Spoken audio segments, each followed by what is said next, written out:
लोमश जी कहते हैं, ब्रह्मा जी ने जब संपूर्ण जगत की सृष्टि की तब राशियों से कालचक्र उत्पन्न हुआ।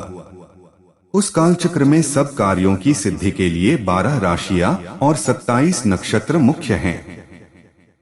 इन 12 राशियों और 27 नक्षत्रों के साथ क्रीड़ा करता हुआ कालचक्र स्थित काल जगत को उत्पन्न करता है।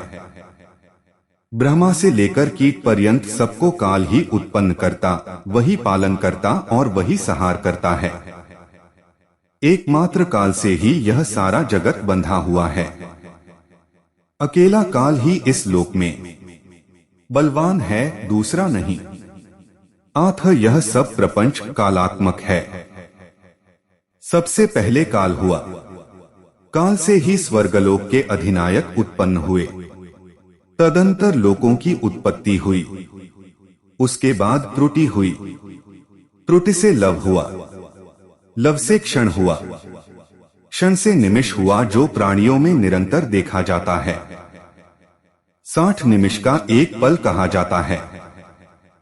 60 पलों की एक घड़ी होती है। 60 घड़ी का एक दिन रात होता है।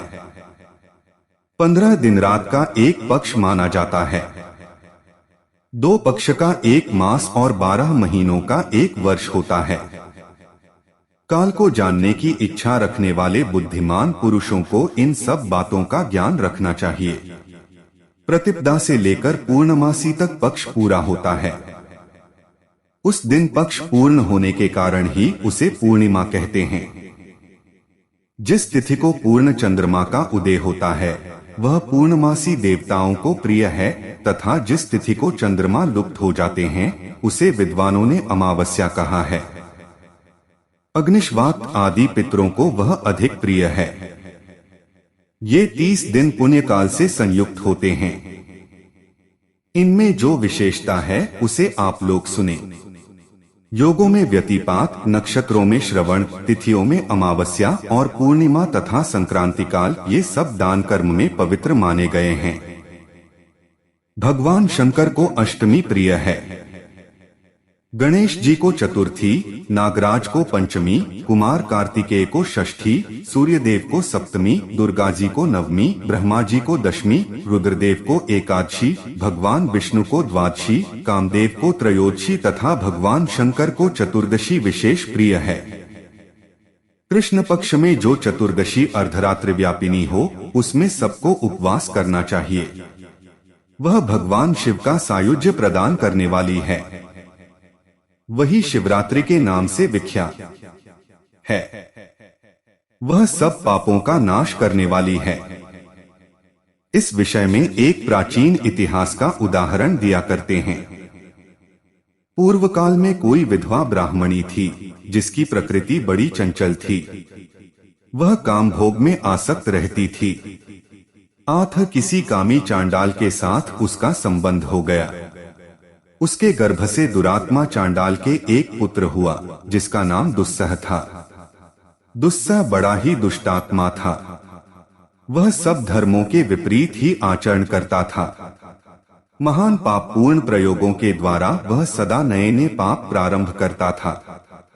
वह जुआरी, शराबी, चोर, गुरुस्त्रीगामी, वधिक, दुष्टयत्मा तथा चांडालोचित कर्म करने वाला था। एक दिन वह अधर्मी मन में कोई बुरी वृत्ति लेकर ही किसी शिवालय में गया। उस दिन शिवरात्रि थी। वह रात में भगवान शिव के पास उपवास पूर्वक रहा और वहां पास ही दैवात होती हुई शैव शास्त्र की कथा सुनता रहा।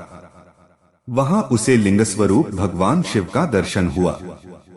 दुष्ट होते हुए भी उसने एक रात व्रत किया और शिवरात्रि में जागता रहा। उसी शुभ कर्म के परिणाम से उसने पुण्ययोनि प्राप्त करके बहुत वर्षों तक पुण्यात्माओं के लोक में सुख भोग किया। तदंतर वह राजा चित्रांगद का पुत्र हुआ। उसमें राजराजेश्वरों के लक्षण थे। वहां वह विचित्र वीर्य 2 के नाम से प्रसिद्ध हुआ। उसका रूप सुंदर था। उसे सुंदरी स्त्रियां प्यार करती थीं।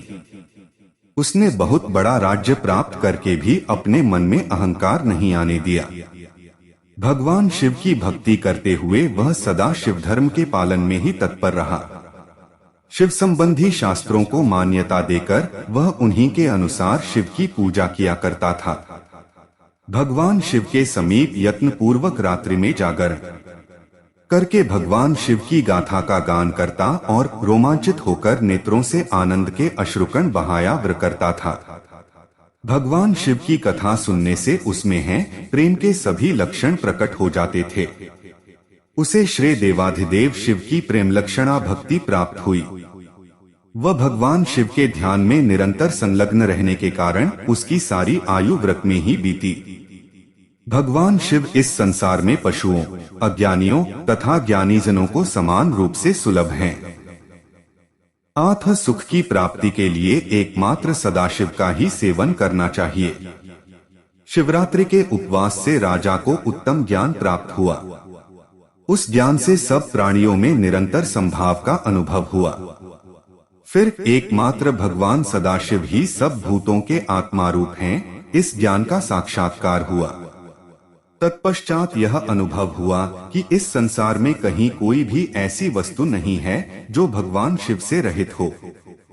इस प्रकार उन्होंने अत्यंत दुर्लभ एवं पूर्ण प्रपंचातीत ज्ञान प्राप्त कर लिया। वह ज्ञान विज्ञ पुरुषों के लिए भी अत्यंत दुर्लभ है, फिर औरों की तो बात ही क्या है। राजा अविचित्र वीर्य वह ज्ञान प्राप्त करके भगवान शिव के नि अत्यंत प्रिय भक्त हो गए। शिवरात्रि के उपवास से ही उन्होंने सायुज्य मुक्ति प्राप्त कर ली। उसी पुण्य के प्रभाव से उन्होंने शिवजी की लीला में योग देने के लिए शिवजी से ही दिव्य जन्म प्राप्त किया है। दक्षकन्या सती से जब शिवजी का वियोग हुआ तब उनके जटा फटकारने के शब्द से उन्हीं के छमस्तक से जो वीरभद्र नामक वीर उत्पन्न हुआ है, वह राजा विचित्र वीर्य ही है। वही दक्षयज्ञ का विनाश करने वाला हुआ। इसी प्रकार अन्य बहुत से मनुष्य भी शिवरात्रि व्रत के प्रभाव से पूर्व काल में सिद्धि प्राप्त कर चुके हैं। राजा भरत आदि तथा मानधाता, मधुंधुमार और हरिश्चंद्र आदि नरेश भी इस विचित्र वीर्य द्वारा किए हुए उत्तम शिवरात्रि या व्रत का अनुष्ठान करके ही सिद्धि को प्राप्त हुए में हैं। इन सब के अतिरिक्त भी बहुत से कुल इस पेश्रेष्ठ बत के द्वारा तारे गए हैं, जिनकी गणनाया वर्णन करना असंभव है। देवाधिदेव जगदीश्वर शिव ने अपने वीरभद्र आदि असंख्य गणों के साथ कैलाश में राज्य किया है। वहां भगवान रुद्र के साथ ऋषि और इंद्रादि देवता भी सेवा में उपस्थित रहते हैं। ब्रह्मा जी उनकी स्तुति करते रहते हैं।